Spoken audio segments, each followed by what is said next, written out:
Whenever I tour a Luxe fifth wheel, I almost forget that I'm actually inside of an RV. I almost forget.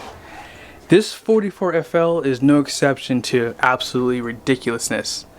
It goes to a different level from what you're probably used to seeing. So the front living is one of my most favorite floor plans because I feel as though if you're out in the middle of nowhere on some Bureau of Land Management, you have so many windows up front to look out of to really check out your view. Or if you don't really care to see the view, check out how big this television is. This is probably the biggest television in the fifth wheel. I can probably say that with confidence. Huge. Soundbar and DVD player.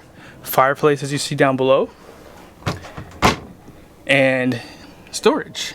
Soft close for everything. And they do provide a vent fan. I've never seen that before in this area. And I'm probably assuming they did that because they couldn't get a ceiling fan in here. So they still want to provide you with a little bit of extra comfort if you don't want to run the AC units. But check out this love seat here.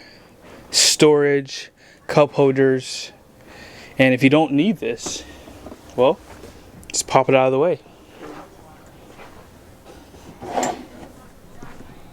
They also provide an area for your remote controls too. It's pretty smart. And you have two couches on opposing sides. And these are custom made couches because they wanted to give you as much space as possible to have seating up here. So you see right there? They indented the couch to come in with the slides. That's why you buy a Luxe right there. That one reason. That's a small attention to detail that you probably will see throughout this coach. But they do things like that. I also like that they give you the room darkening and the shades for the blinds too. And as far as your colors go, I mean, they go insane crazy in here. You have these lighter wood and you have the soft touch for the walls as well for the ceilings too. And yeah, do you see how the ceiling has like a little bit darker tone? And then they have some black accents for some of the things that you see, like for your whisper quiet AC. And even like this little tray here with the lights, like they've just done such a great job just in this small area. And something that I mentioned in the last coach was if you're watching TV or you're just hanging out and you don't want to have to get up to turn the lights off, they provide a panel right next to you so you don't have to get up, or you can use your phone, whichever one's more convenient. USBs, hopefully you guys can see those USBs. But yeah, you have USBs right there and they're on both sides, so that one you can see a little bit better. And then just more storage.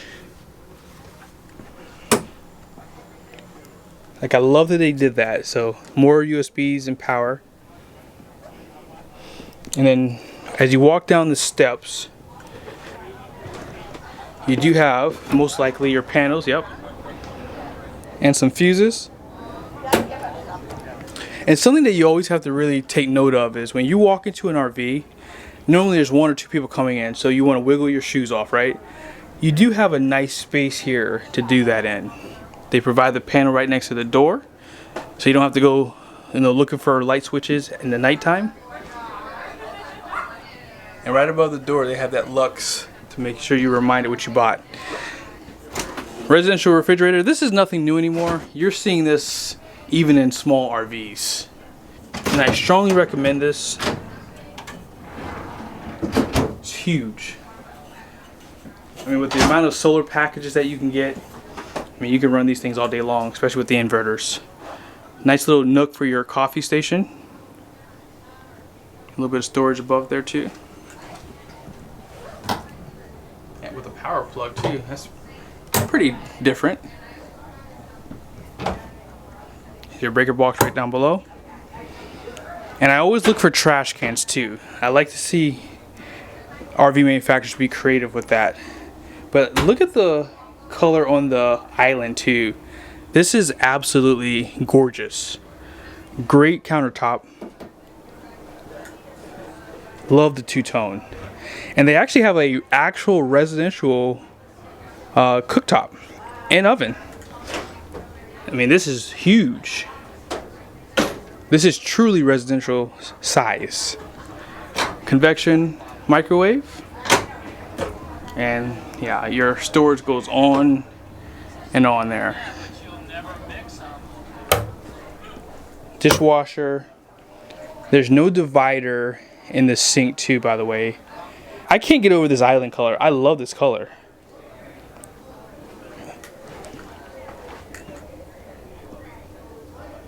And you would think that these doors open, but this is just paneling to kind of give you a nice offset too. I like that they did that. Super nice design. And if you need more countertop space, and trust me, you don't need much more than this, they provide a super heavy countertop right there with the power outlet down below too. And yep, we found the trash can. I knew they did something convenient here, and here it is. Now notice that these drawers, they're solid too. Like, so this is basically like a house. They put all of the hardware down below to make them a little bit stronger.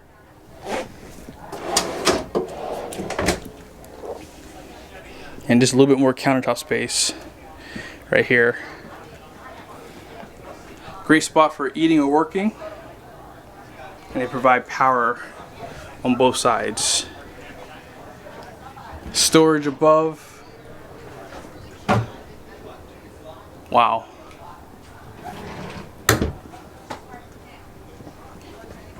And you do have lights too. And you know how you had that really nice like slate color on the island? It's also on the ceiling. Like I've mentioned to you guys, you can really customize this rig how you want it. And that's what I love about Luxe. Like, you're gonna pay the big money for these rigs, but if I have to pay a little bit more to get what I want, I'm okay with that. I'm okay with that. So you might wonder, because this is a front living, where are they gonna put the washer and dryer at? Like, there's no way they can get a washer and dryer in this fifth wheel. Well, they thought it through. They put it right here. Stackable, and you have storage on the side too, right here. They provide some power. And then here is your half bath. They provide this for you because they don't want people walking through your bedroom, obviously, to go use the bathroom, so they can just use the half bath if you have people over. Now, this isn't big, but you don't need that much room to do your business, do you? I do. So I would just use the main bathroom, so don't invite me over. But you have tons of storage in here.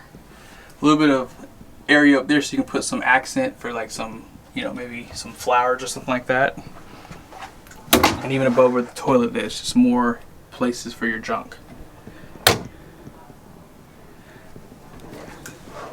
And then walking on back, you guys kind of saw the master bedroom, but look at that area down there. I don't even know what I would even use that for. Actually, I know what they would use that for. So when this slide comes in, the bed goes in there. So that's pretty cool. And if you want to store like your pillows and stuff like that off the bed, you have that extra space. They do provide a fan inside the bedroom. And look how they angle the TV too. Wow. One of your wardrobes. Even more wardrobe. And just a little bit more. Wow, huge storage. Pocket doors for the bathroom and for the bedroom. And look at the design too. And I don't know if I mentioned this in the last video, but I'll mention it here. A lot of these doors are solid too. Like, these aren't just cardboard doors. They're actual solid wood. Or at least they feel solid like that. A little bit of storage under the bed here. There's 2 more chairs for that dining area. And then check out the master bathroom. This is a lot bigger. More storage. Love the accent wall here too.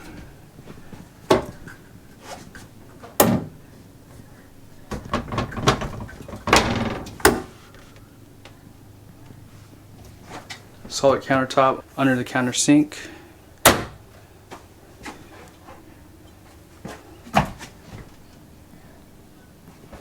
And this also has a large mirror for the master bathroom. Tall ceilings back here too.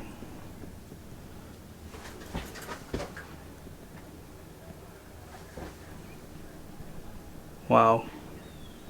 Pretty incredible. And this has a tankless water heater, so you can take those long showers that you take at the house too. This does have a great beach vibe for the exterior. And this is gonna be a wide body too. They're using that Gen Y hitch.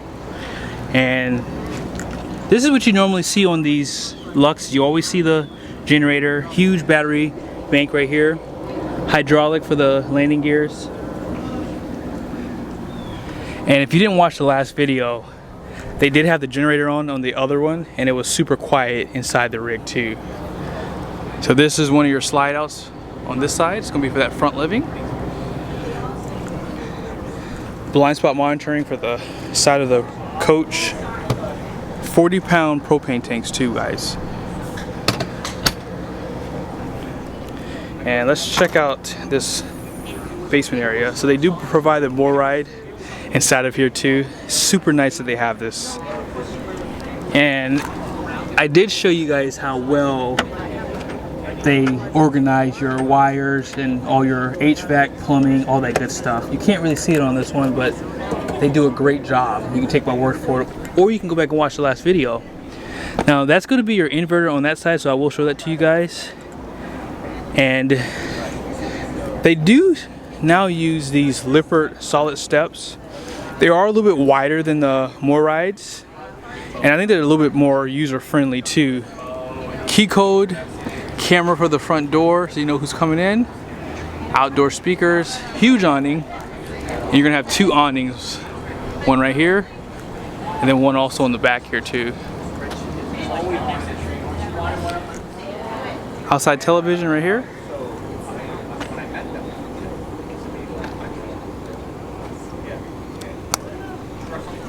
Love the frameless windows too. I do like when they put like the texture on the windows that match the coach. It does give it that nicer design too. And these are going to be the Cooper Work series, H-rated tire. It's going to have 4,800 pounds per tire of capacity, 125 psi's, and then Truma tankless water heater. And this is going to be a rack and pinion slide. And this one also is going to be the same, but the front one is a cable driven slide. And I like how they slope the back of the rig too. If you do have like a steep driveway, that will help a ton. This is most likely going to be some storage. Yep, a little storage area. And that's going to be for your spare tire.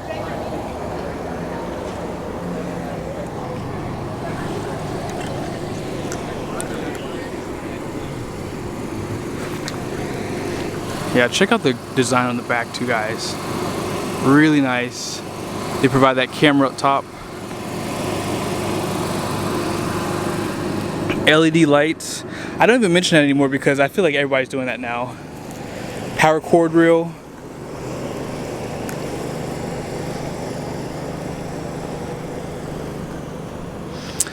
I'm going to show you guys something real quickly. This is how you know this is an expensive RV. You see how this seam is? If I remember, I'll show you guys like a regular RVs.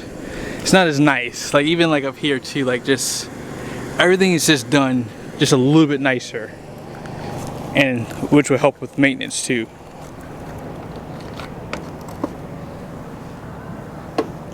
This is going to be for the valve, so if you need to pull that valve, you can just open that door, or you can just go back through this way.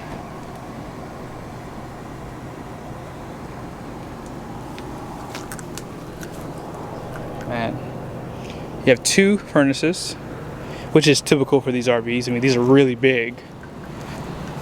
And I will say one furnace will heat this rig, even this size. But they give you two because they want to make sure you're super comfortable. 40-pound propane tank on this side. And let's open up this basement door. So here's your wet bay.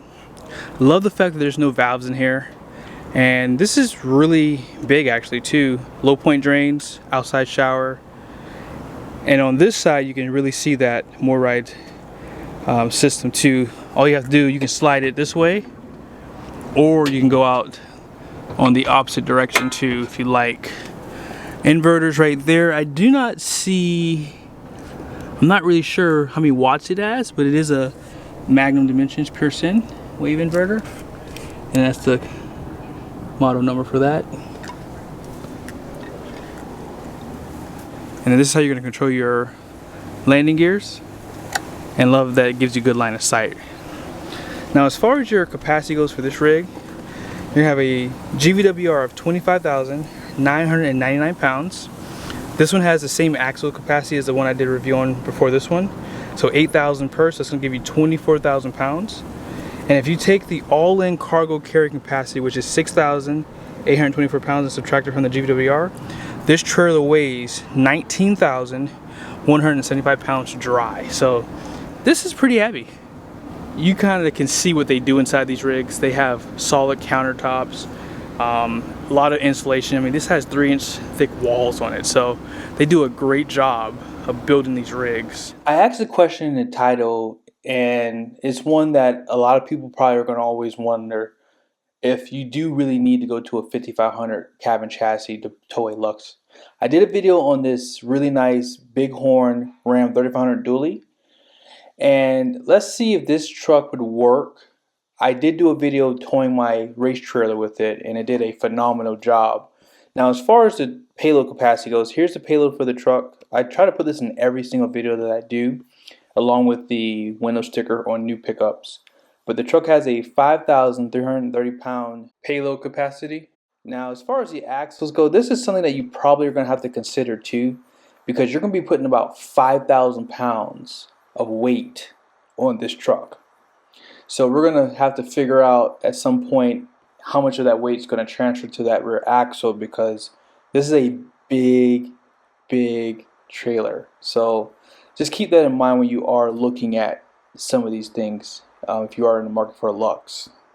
I'm on Luxe's website, and here's the floor plan of the RV we just reviewed. Be sure to pause if you want to see more, but check out the numbers down below. This RV has a almost 5,000 pound hitch weight, so 4,900 pounds. And if you take this number and divide it into the unloaded vehicle weight, it's going to give you 23%. So just keep that in mind when I show you guys the spreadsheet. Now the Ram that I showed you guys, I didn't have a chance to show you the towing capacity and the gross combined weight rating, so I did find this on their website. And that truck did have a 410 rear. I thought it had a 373, but it did have a 410, so it does increase towing capacity just slightly. Some of the info on Luxe's website was inaccurate, but I believe that's on an older RV. We're still going to use that 23% hitch weight though for this RV, so just keep that in mind. Now as far as the truck goes, this is a high output, 4-wheel drive, all that stuff. I'm going to come back to that in a second. Here are all the numbers for the truck. We got the curb weight by subtracting the payload from the GVWR to give us this number here. We're going to use a husband and wife for this RV, so 200 pound male, 135 pound female. And I'm going to use the Gen Y gooseneck hitch. This does have a 5,500 pound pin weight capacity, and so that would help a little bit, guys, to give you a little bit more capacity so you don't have to carry a big fifth wheel hitch. 250 pounds for the cargo, so that gives you 585 pounds. This is really low for, even a couple. So let's go ahead and put that 4,900 pound hitch weight in. And obviously we are going to be over. But keep in mind, nobody goes camping this way. So we're going to add 4,000 pounds to this number here. And that's going to give us 23,175 pounds. Okay. Now we're going to have to multiply that by 23%. So that's going to change this number to 5,330 pounds. So this is why in a lot of cases you're not going to be able to make a 3,500 truck work. You're going to have to go to at least a 45, preferably a 5,500 if you can, because you're just not going to have the payload. Now we're going to cheat a little bit. I did do something really quickly. I did notice if you do get the standard output Cummins and you do skip 4-wheel drive, you potentially could pick up about 620 pounds of additional payload. So let's put that number in here really quickly. So it's going to be 5,950, and so that leaves you with just about 35 pounds. But again, I still recommend, if you're going to buy this type of RV, to go to a 45 or at least a 5,500. That way you have the 19.5 GVWR at the 5,500 range, and I think it's 16.5 for the 4,500 range. And once you put the hauler bed on, you'll pretty much have this much payload capacity. That way you can carry, you know, a ton of diesel with you. If you have a big dog, or even if you have passengers, you know, you will never be able to get that truck loaded down over capacity because of the GVWR that it has. But if you did find this video helpful, be sure to subscribe to my channel. Again, special shout out for Luxe for allowing me to come out and do a video on their rig. And I will see you guys in the next video.